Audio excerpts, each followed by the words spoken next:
سلام، مسعود الماسیم، فعال حوزه امنیت شبکه و فناوری‌های رایانه‌ای یا اون کامپیوتر خودمون.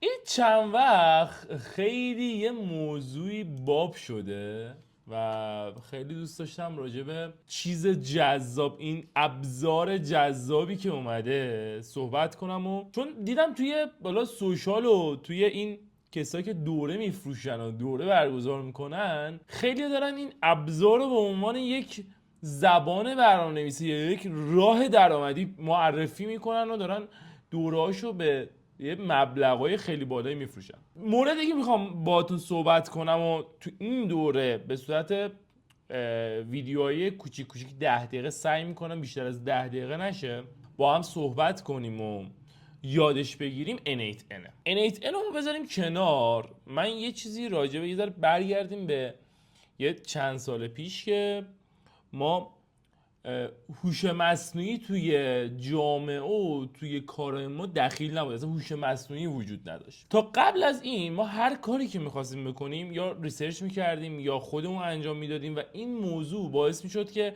تایم خیلی زیادی رو ما بیایم خودمون رو درگیر کنیم و این درگیری زیاد باعث بشه که خب بازدهی خوبی نداشته باشیم. از اون موقع که هوش مصنوعی اومد روی کار و هوش مصنوعی به حالا محیط برنامه نویسی و محیط بچه های دیولوپر و کسایی که حالا آیتی کار میکنن اضافه شد، یه رشد سریعی داخل این محیط ایجاد شد. حالا من به عنوان چیزی که ترند و این چند روزه خیلی، البته این چند وقته تو سوشال خیلی ترند شده، میخوام بهش به N8N بپردازم و بهتون معرفی کنم که شما هم ازش استفاده کنید. و قول بهتون میدم این آخرین دوره‌ایه، یعنی اولین و آخرین دوره‌ایه که راجع به N8N به صورت رایگان نگاه میکنید. تمام حالا موارد N8N رو از نصب تا حالا ساختن ورکفلو و بحث AI ایجنت ها، من سعی میکنم فارسی رو یه ذره پاس بدارم، دستیارهای هوش مصنوعی بهتون بگم و اینکه شما بتونید توی کارهای روزمرتون، توی حالا پروژه هاتون، توی کسب کارتون به نحو احسن ازش استفاده کنید و بتونید یک بازدهی کاملی رو بگیرید. خب در وهله اول من میخوام بهتون بگم که اصلا اتوماسیون چیه. اینجا ما یه دیاگرامی تقریبا داریم، یه چارتی داریم که میخوام روش کامل توضیح بدم. توی ریاضی یادتون باشه ما توابع رو داشتیم. توابع یه ورودی داشتن، یه پردازشی داشتن، یه خروجی داشتن. به عنوان مثال ما میگفتیم x مساوی مثلا فلان، میگفتیم x خروجی تاب است. خب حالا من دیگه نمیخوام زیاد وارد مباحث ریاضی بشم. N8N یک محیطی برای خود کارسازی میده که یک یا چند ورودی از ما میگیره و یه سری اعمال رو روی اون مسئله انجام میده و یک خروجی بهمون میده. تمام اینو یعنی من حالا این میتونه تکرار شونده باشه، سر تایم مشخصی انجام بشه و موارد دیگه. یه موضوعی هم قبل اینکه برم سر حالا چارت N8N و اون شروع کنم به توضیحات بهتون بگم. یه مسئله که خیلی باب شده بحث نو کدینگ یا وایپ کدینگ، یعنی چون بدون دونستن زبان برنامه‌نویسی خب بیایید حالا یه پروژه‌ای رو لانچ کنید، یه دونه وبسایتی رو بزنید. خیلی‌ها برای این باورن که اوکی آقا ما الان خب دیگه نریم سمت برنامه‌نویسی که یاد بگیریم، نو کدینگ و وایپ کدینگ هستش. نه، اگر خب این سیستم هایی که بهمون کمک میکنن که ما نو کدینگ و وایپ کدینگ کنیم توسط برنامه‌نویس ها ابداع و ساخته شده، پس بالاخره ما به برنامه‌نویسی ولی سطح بالاتری نیاز داریم. این موضوع اول.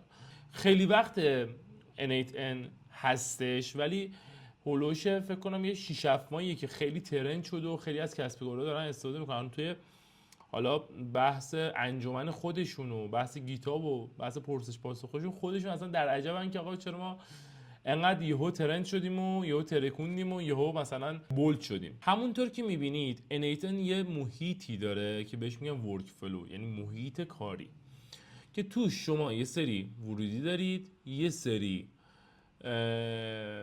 تابع، من بهشون میگم تابع، حالا نود دارید، بلوک دارید که روی این ورودی که میگیرن یه سری کارا رو انجام میدن. خب حالا این بالا من اگه بتونم بزنم یه سری ورک فلو گذاشته، مثلا این یه دونه ایشو رو میگیره، میادش مثلا آی پی و دومین رو از اون متنی که حالا دادی در میاره و اسکن میکنه و یه سری کار روش انجام میده، در نهایتا یه دونه خروجی بهمون میده. حالا این موضوع من یه چند تا مثال ساده بزنم براتون.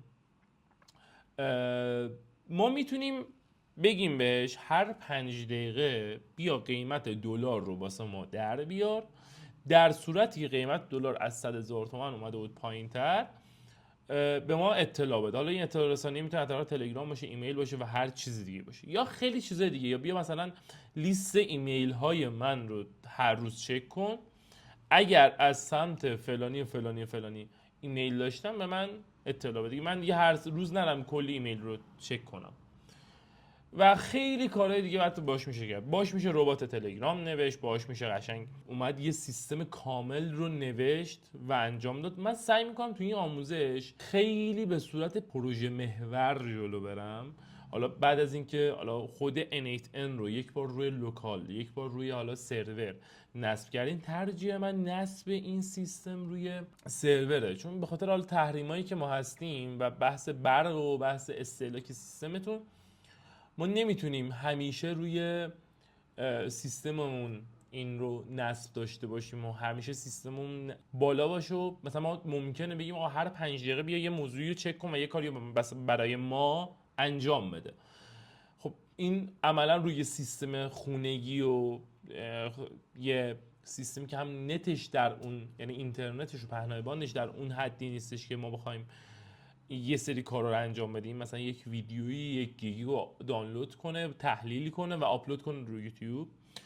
پیشنهاد من برای این کار خرید سرور مجازی یا هاست های N8N هست که در ادامه توی بحث نصب رفتیم بهتون میام که باید چیکار کنید. توی قسمت بعد بهتون یاد میدم که هم روی هاست خودتون، هم روی یعنی به صورت سلف هاست، به صورت مجازی روی سیستم خودتون، و بعد از اون روی سرور مجازی که حالا کاربرد بهتری داره نصب کنیم و حالا وارد محیطش بشیم و ورودی ها رو بهتون میگم، توابع رو میگم، کاربردهاشون رو بهتون میگم. بعد از اون سعی میکنم تعداد متوالی پروژه های کاربردی با هم بزنیم، یعنی ورک فلوهای کاربردی درست بکنیم و توی زندگی روزمره‌مون ازش استفاده کنیم که N8N میتونه نقش خیلی مهمی توی بحث سهولت دادن یا تسهیل بخشیدن به کارها باشه. من دوست ندارم زیاد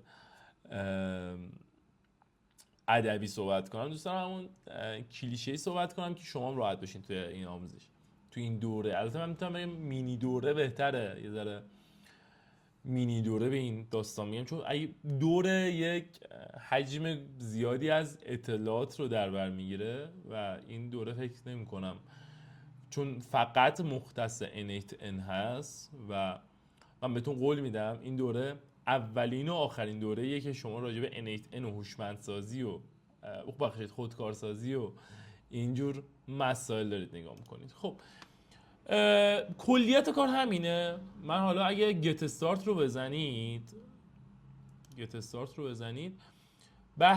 بحث N8N کلود رو داریم که $25 ناقابل ازتون میگیره تا بذاره از N8N استفاده کنید. یه موضوعی بگم، اینجا ما یه مسئله داریم دقت کنید، 160,000 تا استار دریافت کرده داخل گیت هاب و N8N کلن اوپن سورسه، یعنی یه سیستم متن بازیه که همه میتونن استفاده کنن. حتی تو داکیومنتش هم اگر من بتونم اینجا پیدا کنم بحث learning path choose your N8N 3 تا مورد میتونید استفاده کنید N8N رو. بحث انیتن کلوده که خودشون میان براتون هاست میکنن، هزینهشو دریافت میکنن که نه من $25 تو ماه دارم بدم، قطعا انشالله شما داشته باشید، ولی خب نمیصرفه. $25 یه چیزی نامعقولیه، سرور مجازی بگیری و یه سری کار دیگه بکنی خیلی قشنگ‌تر در میاد. بحث سلف هاستش هست که شما میتونید مثلا به صورت سلف هاست بیاید خودتون نصب کنید چون اوپن سورس. بحث امبده، یعنی شما میتونید به صورت وایت لیبل، یعنی چی؟ یعنی بیاید بگید من میخوام N8N الماسی باشه، یا مثلا میخوام به جای N8N بنویسم Z8Z.